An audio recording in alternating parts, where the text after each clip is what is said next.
जो भोजपुरी पेंटिंग जो हमारे दीवार पर देखने को पहला बार मिलता है, जो हम लोग देख के हम लोग का मन गदगद होता था।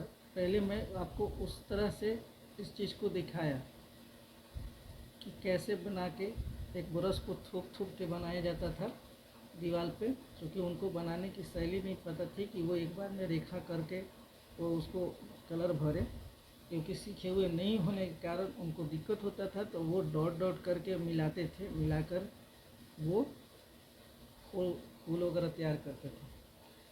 और इसमें देखिए, इसमें वो उनकी सोच थी कि हमारा दीवार सुंदर लगे, वो अपने आप को अच्छा से वो फूल को भी बहुत सुंदर से बना के उसमें दिखाते थे।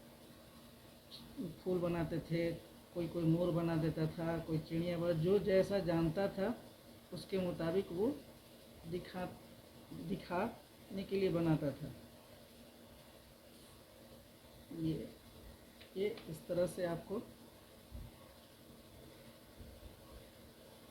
ऐसे ऐसे करके बीच बीच में वो फूल यूज करते थे।